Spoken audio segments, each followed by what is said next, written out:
I've been messing around a little bit with, so now I've got the lights set up and I've got a camera set up. Um, and I'm very happy with the camera. I've got it set to manual focus now, and I've got it set so that the white balance is set to the color temperature in the room and all this kind of stuff. So it occurred to me that I'm doing all this stuff, and actually the stuff I'm doing might be the stuff that you might be interested in. So I thought, well, I might show you a few bits and pieces of it. Um, if you hear any noise in the background, it's the dog. So I've set up a scene in OBS which shows the Canon windows. So these are the Canon windows.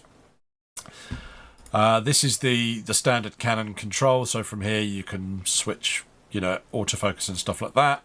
And it gives you the readout that you would get on your LCD panels, so you can see the panels. They're kind of imitated. And all of this obviously will affect the feed from the camera. Now my camera is being fed from the micro HDMI out into a capture box, a 4K capture box. Although to be honest, it's not a particularly expensive one. It was like 16 quid, 20 quid maybe off of Amazon. It's a fairly standard one, and it's nothing flash because I'm not doing anything flash right now, right? So the output from the camera is going into the computer via USB. I think it's via a 10 gig connection. So probably USB 3. In fact, it is USB 3. The camera is powered by a battery, which is plugged through my Stream Deck, simply because I've got powered Stream Deck, so I can output the power from that. And yeah, so there's also a micro USB attached to the side of the camera, which is plugged into the computer, and that gives me access to the controls from the Canon.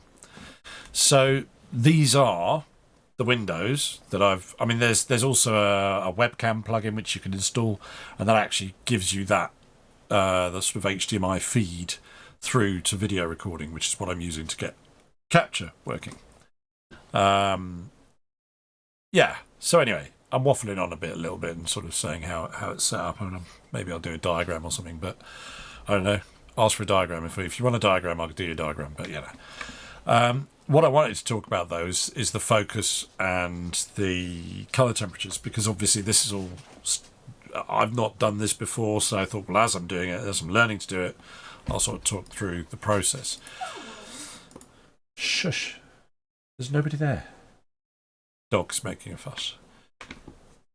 So here you can see that the controls for the camera itself, and this is the live shoot window. So if I close this window, it'll vanish off the screen and you'll see just this.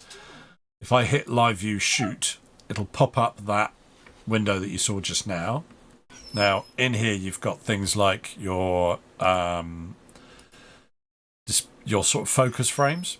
So this is, at the moment, I've got this set to 1-point autofocus. Now the autofocus isn't going to activate. So if I move back, I get blurry.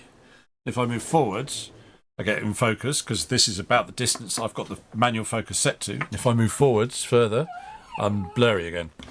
The controls, you can manually control your focus using these buttons here. So I can do big steps through the focus range, or I can do medium steps through the focus range, or I can do small steps through the focus range.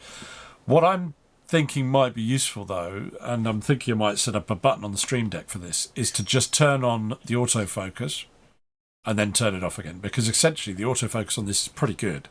It does a great job of sort of identifying what's in this circuit, what's in this square, and to focus it. So that's, I think, probably the better option. So you can do face detection, and it'll then track your face around as per, you can see. And you can turn off, the compose things where I've got these grid lines shown on.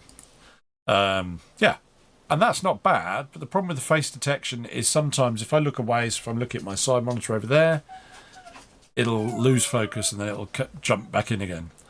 So rather than doing that, I'm using the 1-point autofocus, making sure I'm in the middle, switching on the AF, and then switch off the AF, and it should slot in quite nicely. The color temperatures here, obviously. So this is your white balance. You've got your white priority, you've got daylight shade, all that kind of stuff. All of these bits and pieces are presets. What you really want, especially when you've got a lighting setup like this, is you want to know what the color temperature in your app is. So in this case, I've got the color temperature set to 2700 Kelvin, and I've got the brightness up at 100%. So that means that the color temperature to 2700 Kelvin there, and this should be a true representation of the colors in this room. It shows how pale I am when using a 2700 Kelvin light. Does that make sense? I think it makes sense. Anyway, it's quite a cool control panel. I like the fact you can do all these controls remotely, and the camera's set here above the monitor, and I'm talking to my screen on the side of the camera. If I do, my dog's going bananas. So I've just changed the location. You can drag this around, by the way, so you can change your autofocal point. So I'm going to put it there. And now you should say, when I hit autofocus, it'll now focus on the Lego castle and not on me. To be fair, it's more interesting. There you go. So if I turn it off, and then I move that, and put it onto me, and then switch it back on again, it'll now focus on me, then switch it off. So I think it should be relatively straightforward to be able to turn this on and off by the press of a button on my Stream Deck. Because if I can do that, then I can absolutely lock in the focus. I know I'm safe because my chair's in the same position it always is when I do whatever I'm doing. And then I can just hit the autofocus button or hold it down, perhaps. I might even be able to use some of the little dials to tweak the focus a bit, perhaps. I don't know. I mean, I'll have a look at that. But yeah, I just thought I'd share this bit because this is quite cool. And yeah, there you go. Like and subscribe.